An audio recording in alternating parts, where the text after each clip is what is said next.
Diz assim a Sagrada Escritura: ou vocês não sabem, irmãos, pois falo aos que conhecem a lei, que a lei tem domínio sobre uma pessoa apenas enquanto ela está viva?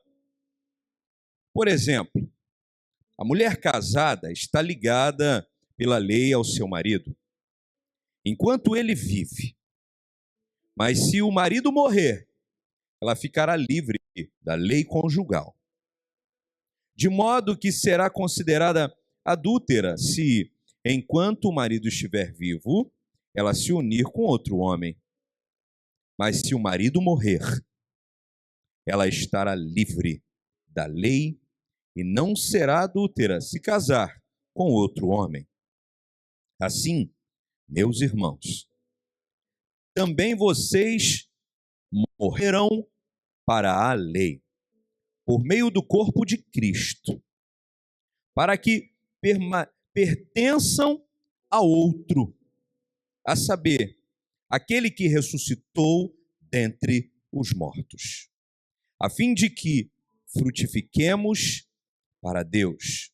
Porque quando vivíamos segundo a carne, as paixões pecaminosas despertadas pela lei operavam em nossos membros, a fim de frutificarem para a morte.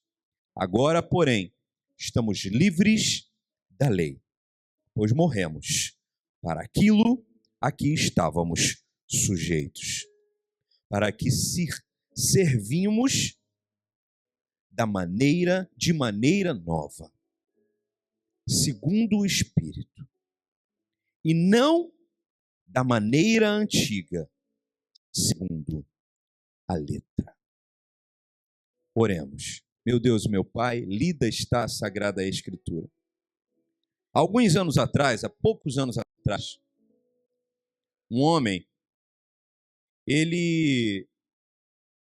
um piloto, Antônio Senna, ele caiu na floresta amazônica. A nave que ele pilotava deu uma pane, deu um problema. Ele caiu no meio da densa floresta amazônica. Ele ficou perdido. Ele subiu em árvores, ele subiu em alguns lugares para tentar alcançar, mas tudo que a vista dele alcançava era floresta, floresta, floresta, floresta. Ele só fazia uma oração: Deus, que não chova, para que eu possa fazer uma fogueirinha, para que eu possa me aquecer à noite, para que eu possa matar um bicho, comer alguma coisa aqui, sozinho. Passou um dia, passou 2, passou 3, passou 10, passou 20, passou 30 dias, ele sozinho. Nossa alma é perdida, irmãos. A gente tenta se encontrar nos nossos prazeres, nos nossos deleites, nas nossas alegrias, nas nossas torcidas pelo time do coração. A gente tenta se encontrar na paixão que a gente tem pela família, pelos filhos, pelos amigos, pelo lugar que a gente vive. A gente tenta preencher algo impossível de ser preenchido. O livro de Romanos, ele é conhecido como, por alguns do meio acadêmico teológico, como um tratado teológico, porque é o mais extenso e profundo texto do Novo Testamento que discorre sobre teologia, sobre argumentos teológicos, sobre questões teológicas. Mas eu gosto de pensar que Paulo, quando escreve esta carta, ele não escreve essa carta tentando fazer uma proposição teológica, tentando fazer um argumento profundo, difícil de ser lido, apesar de ser difícil de ser lido, muito difícil de ser lido. E eu faço citação a isso aqui agora porque o capítulo 7 do livro de Romanos, é sem dúvida nenhuma um dos mais difíceis capítulos do Novo Testamento. De todo este livro aqui, que é provavelmente o mais intrincado, difícil livro do Novo Testamento, o capítulo 7 talvez seja o mais difícil dos capítulos desse livro. Um texto onde Paulo propõe aqui uma ilustração, tenta explicar. Na ilustração que ele propõe, ele começa falando uma coisa, daqui a pouco ele está falando de outra, parece até que ele está embolado. Não está. Você precisa ler e ler de novo, e ler de novo. Um texto difícil, um texto especial, um texto bonito, um texto belo, mas sem dúvida nenhuma, irmãos, não apenas um tratado teológico para alguns, mas ele é também a mais completa exposição do Evangelho e do conceito de justificação pela fé. Quando falamos que precisamos ser justificados, isso é um conceito jurídico, um conceito onde nós que estávamos condenados ao inferno, agora fomos absolvidos pela obra de Cristo na cruz do Calvário. É disso que a ceia trata, é disso que estamos celebrando nessa noite. Este é o livro que melhor explica isso. É uma explicação. Alguns dizem que esse é o Evangelho segundo Paulo. Este texto, o livro de Paulo aos Romanos. Mas eu gosto de pensar que é só uma carta que um homem genial escreveu. Um homem peculiar escreveu. O conceito histórico deste momento aqui vai apontar o fato de que Paulo queria chegar à Espanha. E para chegar à Espanha, ele queria primeiro ganhar o coração da igreja de Roma. Igreja que ele não tinha plantado. Ele não era o missionário que tinha semeado aquela igreja. Ele não tinha plantado aquela igreja. Então, alguns exegetas e alguns estudiosos desse texto vão dizer que Paulo escreve essa carta para ganhar a simpatia e o coração dos romanos, para fazer deles os evangelistas, ou a ponte que faria com que ele pudesse chegar à Espanha. O objetivo dele era chegar à Espanha, evangelizar a Espanha. Mas para isso ele tinha que passar por Roma. Ele então escreve essa carta. Ele escreve de coração. Ele escreve de todo o seu coração. Historicamente, alguns homens que eu tenho profundo apreço se converteram, e foi maravilhoso rever isso essa semana. Inclusive eu deixei isso para agora. As minhas pregações eu preparo elas e fico ruminando elas, às vezes meses. Essa aqui está pronta já tem mais de um mês. Mas nessa última semana, pastor Valmir, eu fiquei lendo e relendo de novo, algumas biografias de Agostinho, de John Wesley, de Martinho Lutero, que são todos homens que foram tocados lendo a carta de Paulo aos Romanos. Lutero, inclusive, ele disse assim: Romanos é o livro mestre do Novo Testamento. Agostinho foi o primeiro desses três que eu vou citar aqui rapidamente. Ele era um viciado em prostituição.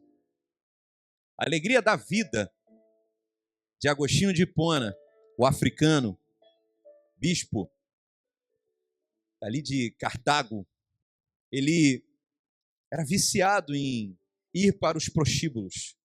Inclusive ele engravidou e o amor da vida dele era uma prostituta. Ele engravidou essa prostituta e nasceu Adeodato, filhinho dele. Filhinho dele que depois pega uma doença, alguns dizem que era tuberculose, outros dizem que foi pneumonia. Não se sabe ao certo qual foi a doença que ele teve, mas foi a primeira grande luta da vida de Agostinho de Hipona. Mas Agostinho de Hipona, ele estava, irmãos, numa luta desenfreada. Ele já tinha sido maniqueísta, ele dava aula de filosofia. Ele era um pensador muito importante já, muito importante, mas a vida dele não fazia sentido nenhum. Ele era um pegador desgraçado e terrível. Agostinho, então, vai dizer a biografia dele, diz que ele escuta uma voz, vai e leia o livro. Ele então abriu a Bíblia, caiu no livro de Romanos. E ele leu um trecho do livro de Romanos que contava sobre Paulo dizendo aos romanos, para os romanos abandonarem a prostituição. E quando Agostinho lê aquilo, pastor Valmir, ele fala, meu Deus, isso foi escrito para mim. E ele se rende completamente ao Senhor Jesus, lendo o livro de Romanos. Há 500 anos atrás, inclusive agora, esse mês de outubro, fez acho que 508 anos, né, pastor Valmir? Há 508 anos atrás, Martinho Lutero, ele também vivia uma angústia terrível. Um pouquinho diferente de Agostinho. Agostinho, ele era um pecador terrível e apaixonado pelos pecados que praticava. Lutero não. Lutero era um homem que tinha entregado sua vida na Igreja Católica e ele era um religioso apaixonado pelo sistema religioso dele. Só que ele era um legalista. Ele não conhecia Deus. Ele conhecia a letra, só a letra. E num instante da vida, ele abre a carta de Paulo aos Romanos e lê: o justo viverá pela fé. E num ato milagroso, ele entende que não era se machucando, se martirizando, ou sendo um legalista apaixonado somente pela letra escrita, mas ele precisava de uma relação verdadeira e íntima com o Senhor Jesus Cristo. E ele descobriu isso lendo o livro de Paulo aos Romanos. Mais ou menos 200 anos depois, 1700 e uns quebradinhos, John Wesley, convidado por seu irmão Charles Wesley, o músico. Charles era um músico e John se tornou um dos maiores pregadores da história da Inglaterra. John se rende. Se rende numa aula, pastor Valmir. Uma aula, escute isso, hein? Escute isso. Professores aí do discipulado de adultos, Sadraque, escute isso. Wesley se rende ao Senhor Jesus numa aula, um discipulado, lendo comentários bíblicos de Lutero sobre o livro de Romanos. Meus irmãos, eu não tenho dúvida, esse texto que eu li, ele é mais do que um tratado teológico, ele é mais do que um tratado filosófico, ele é mais, irmãos, ele é revelação, ele é palavra de Deus para o meu e para o seu coração. E o texto começa dizendo: ou vocês não sabem, irmãos, pois falo aos que conhecem a lei, que a lei tem domínio sobre uma pessoa apenas enquanto ela está viva. Escute isso. A primeira afirmação que eu quero fazer nesse lugar, nessa noite, é que Deus só tem obra para realizar em quem está vivo. Amém ou não amém? Você está vivo? Posso ouvir um glória a Deus? Deus só tem obra a fazer em quem está vivo. Em quem entende que a vida é importante. A vida é um dom, a vida é um valor. A vida é algo que precisa ser desfrutado.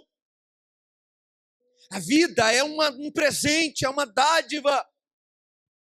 Paulo começa o texto afirmando isto. Vocês não sabem, irmãos, eu falo que aos que conhecem a lei, que ela só tem domínio sobre uma pessoa apenas enquanto ela está viva. Então, glória a Deus aí quem acordou hoje e tomou um cafezinho bem gostoso. Comeu um pãozinho, passou uma margarina Quali, hein, Maria? Glória a Deus. E quem foi além, foi mais ousado e não só tomou um café, quem almoçou aí, dá um glória a Deus. Alguns corajosos, depois do almoço, dão um cochilinho, Daniel. O cochilinho da beleza depois do almoço. Não sei se funciona, né? Mas outros ainda lancharam, comeram um bolo agora de tarde, com um cafezinho quentinho. E uns outros que têm mais coragem ainda vão jantar antes de dormir. Meu Deus do céu. Nesse intervalo da hora que você acorda até a hora que você vai dormir, você está vivo, meu irmão. Você está aqui, sabe por quê? Você está vivo. Pastor, tá bom, mas o que é isso? Que importância isso tem? É o que Paulo está dizendo aqui. A lei só tem alcance em quem está vivo. E se você está aqui, você está vivo. E se está vivo, a lei tem alcance sobre a tua vida. Há um alcance de Deus sobre a minha e sobre a tua vida. Há uma oportunidade de Deus alcançar a minha e a tua história, a minha e a tua existência. Eu quero nessa noite, irmãos, sair desse lugar com a crença de que a vida é o pressuposto inegociável para quem quer experimentar o sobrenatural de Deus. Precisamos nos entender como vivos. E só há vida em Cristo Jesus. Nossa existência só será plena. Agostinho entendeu isso, Lutero entendeu isso, John Wesley entenderam. Eles entenderam isso lendo o texto que nós estamos lendo. Lendo as palavras que nós estamos lendo aqui nesta noite. Um era um pecador viciado em prostitutas, o outro era um pecador legalista, viciado na letra. Os dois indo para o inferno e tiveram a sua ida para o inferno interrompida, porque encontraram Deus poderosamente, lendo o texto que eu li para os irmãos nessa noite. Que a palavra de Deus encontre morada no meu e no teu coração nesta noite. Que a palavra de Deus prepare o nosso coração para que daqui a pouquinho, quando o fruto da videira e o pãozinho sem fermento estiverem nas nossas mãos, a gente possa levantar as mãos e dizer: ó meu Deus Todo-Poderoso, obrigado pela oportunidade de estar aqui neste lugar. Só faz isso quem está vivo. Amém? Glória a Deus ou não? E aí, irmãos, além de estar vivo, Paulo vai propor uma ilustração. Ele vai ilustrar aqui. Paulo convida-nos a olhar e entender esse difícil texto com uma analogia genial. Por quê? Porque a relação humana entre um homem e uma mulher, apesar de ter bastante diferenças do que é o casamento hoje, já era uma união que trazia muitos componentes de ilustração. Paulo então se utiliza disso. Gente, isso aqui é um recurso de comunicação genial de Paulo. Jesus usava muito isso também. O recurso de extrair alguma coisa da realidade cotidiana para explicar alguma coisa muito difícil de entender. Paulo está tentando explicar aqui um conceito da justificação pela fé, algo dificílimo. Um monte de teólogo se embola, né, pastor Valmir? E ele explicou isso aqui falando sobre casamento, sobre mulher e homem.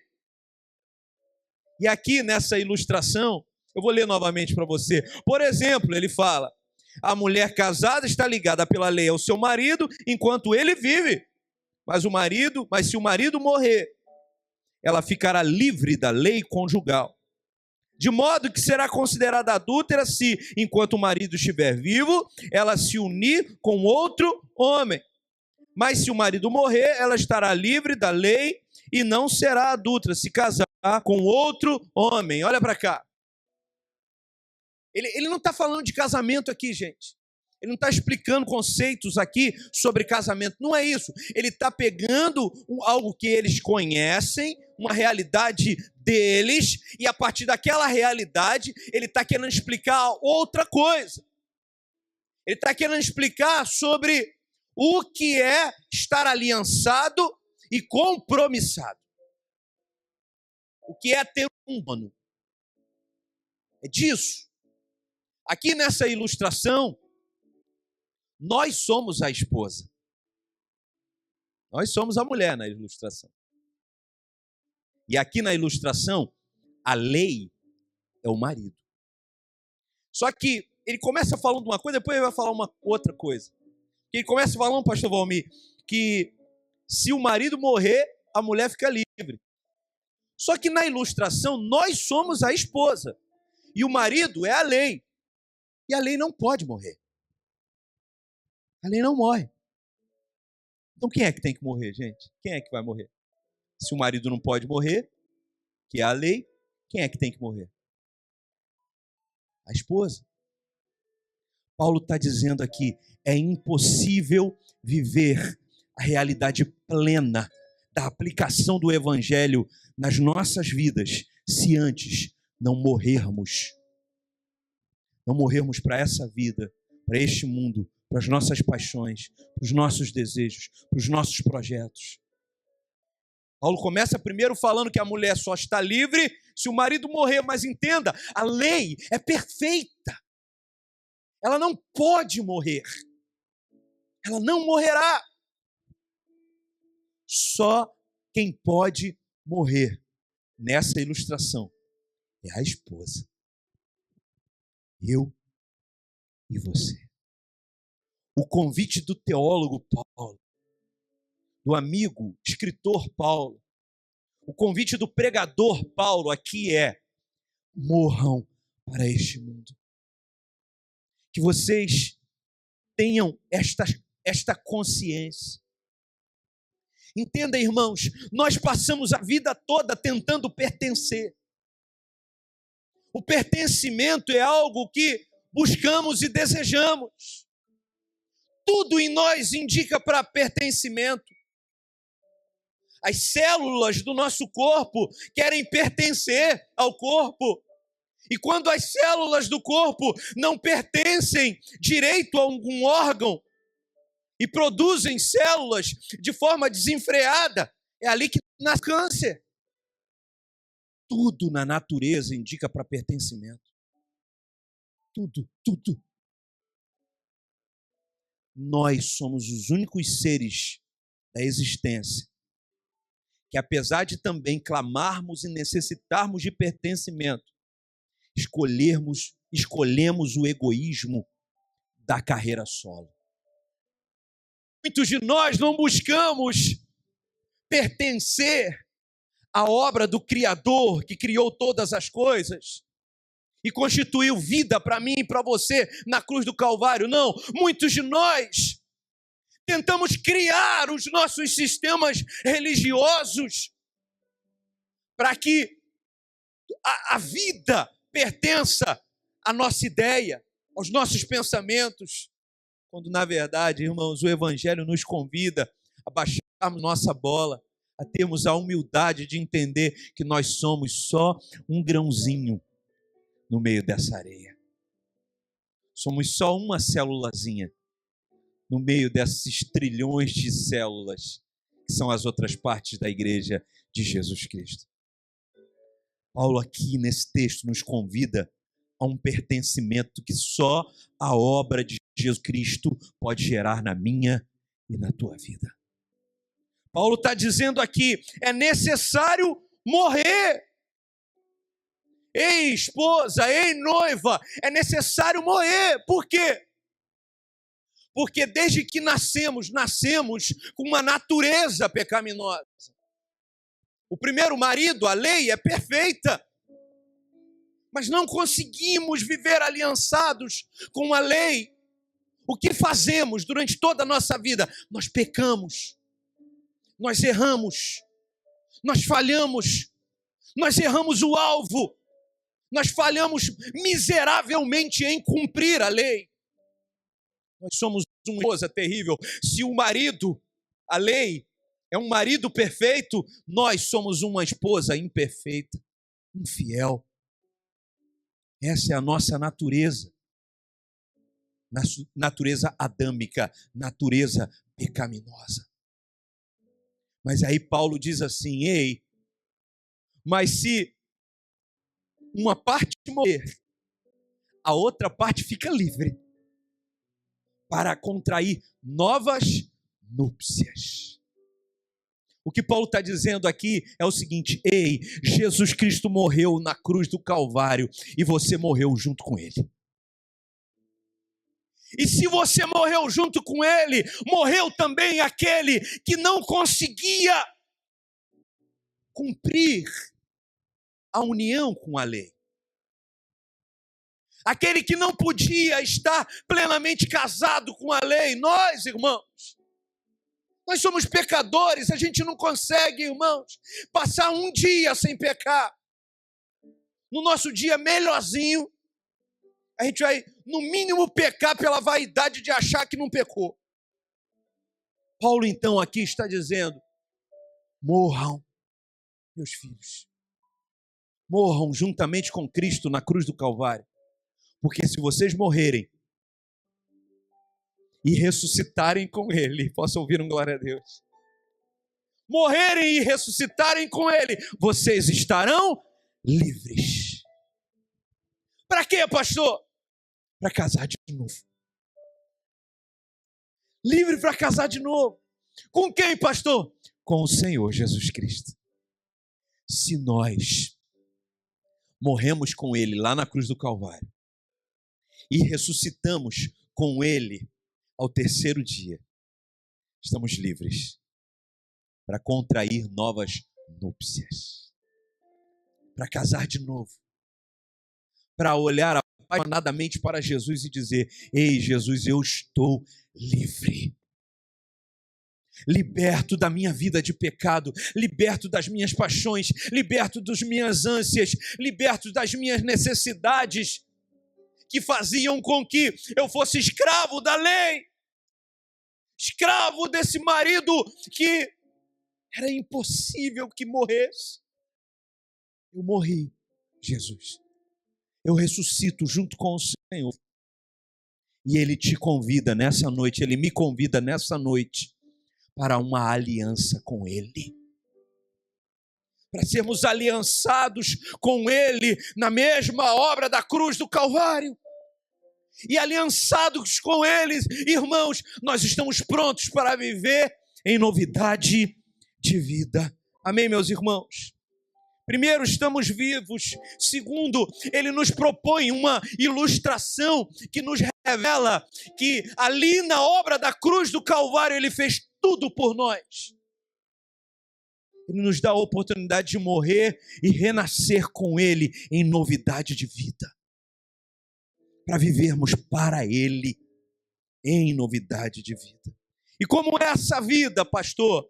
Vamos ler aqui o versículo de número 4. Diz assim: assim, meus irmãos, também vocês morreram para a lei, por meio do corpo de Cristo, para que pertençam a... O que está escrito aí, irmãos? O que está escrito no texto, meus irmãos? Leiam comigo. Versículo 4. Vocês morreram por meio do corpo de Cristo, para que pertençam a outro.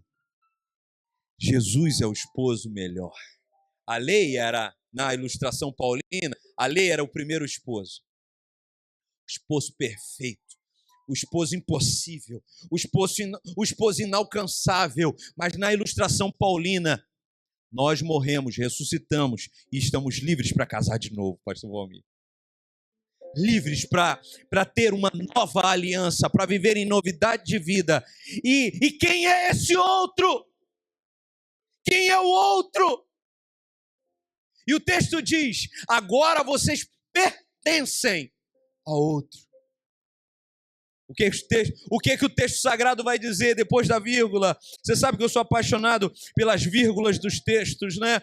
Depois da vírgula diz assim: para que pertençam ao outro, vírgula, a saber, aquele que ressuscitou dentre os mortos.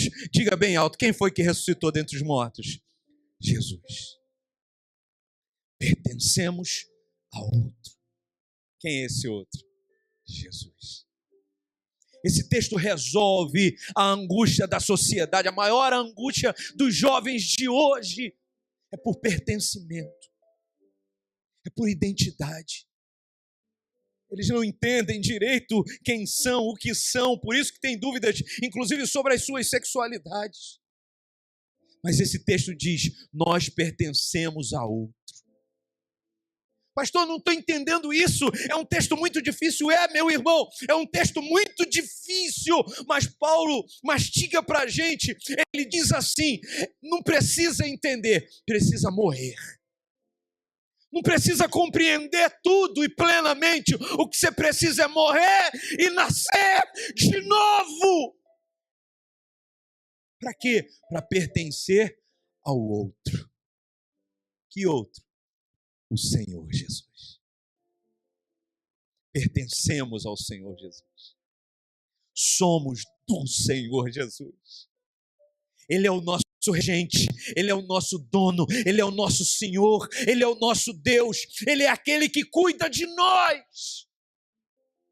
Ele é aquele que está olhando para a nossa vida, é aquele que nos acorda, que nos dá fôlego de vida de manhã, que toma café conosco, que almoça conosco, que lancha conosco e que te trouxe a esse lugar nesta noite. Por quê, pastor? Porque pertencemos a Ele.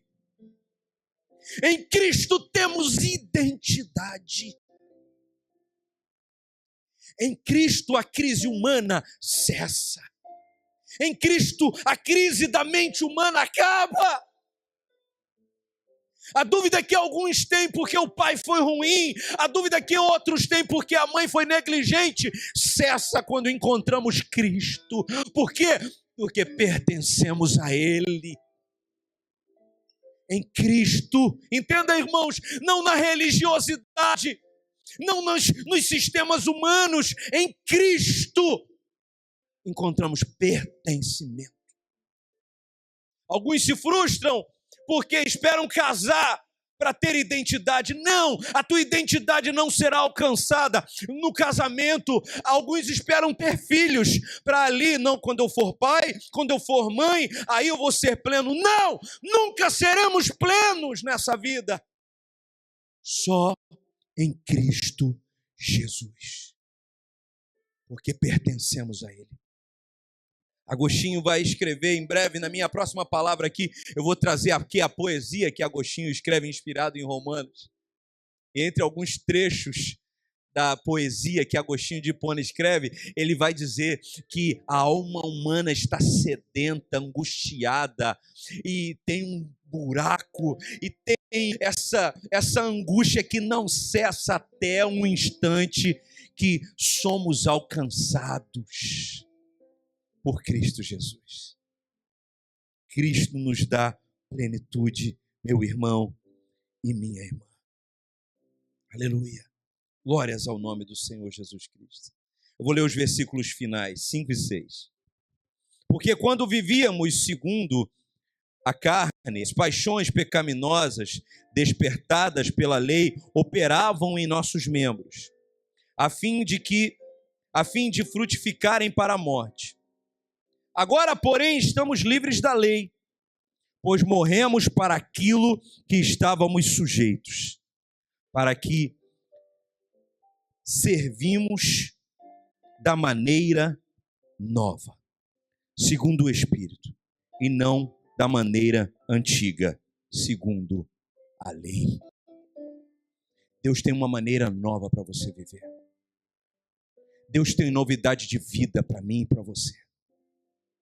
Deus quer nos convidar a não vivermos mais escravos das nossas paixões, das nossas angústias e das nossas vaidades. Ele quer nos convidar para estarmos plenos, completos em Deus, só em Deus, só em Jesus, só nele, só nele, só nele, só nele. Pastor, mas eu estou angustiado, eu maratono uma série, eu melhoro, a vida tem melhoras para você. Talvez você maratone uma série e melhore, talvez você leia um bom livro e melhore, talvez você veja um bom filme e melhore, talvez você encontre e dê uns beijos aí no amor da tua vida e melhore, mas o que Cristo nos dá não é melhora, é plenitude, é uma mente plena, completa, encaixada, sentido para a vida, só em Jesus Cristo. Só nele. A vida nem faz sentido, gente. A gente nem encontra sentido na vida enquanto a gente está vivendo a vida. Quando a gente fica mais velho um pouquinho, eu estou ficando, estamos ficando, né, pastor Valmir? A gente vai entendendo um pouquinho as coisas que viveu, mas quando a gente está no meio da vida, no caminhar, a gente nem compreende. Eu concluo na frase aqui que eu escrevi, inspirado nos 2 últimos versículos. Nós somos livres do que operava em nós e livres para servir. Você é livre, meu irmão, do que operava em você. Pastor, o que operava em mim? As tuas paixões, as nossas paixões operavam em nós. Quando, pastor? No primeiro casamento. Quando éramos aliançados com a lei. Mas em Cristo Jesus morremos e ressurgimos ao 3º dia. Amém ou não? E em Cristo Jesus somos convidados a uma nova aliança, a uma nova vida, a um novo casamento. E nessa nova aliança nós somos livres para servir. Ali atrás, livres para o que operava em nós. Essa operação, essa ação, era uma ação maligna que nos levava a abraçarmos as nossas paixões, as nossas angústias, as nossas dores. E qual o destino disso, pastor? O inferno. O inferno era o destino inevitável de todos nós. Até um instante em que morremos com Cristo na cruz do Calvário. E a nossa vida foi salva, transformada. E agora somos livres não mais para o que operava em nós, mas hoje somos livres para servi-lo. Livres para servi-lo. Livres para entregar o nosso melhor a ele. Lembra eu falando para vocês do piloto que caiu na floresta amazônica? O Antônio Senna. Ele ficou na floresta 36 dias, Sadraque. E ele lá repetiu uma oração. A oração deles era: Deus, que não chova.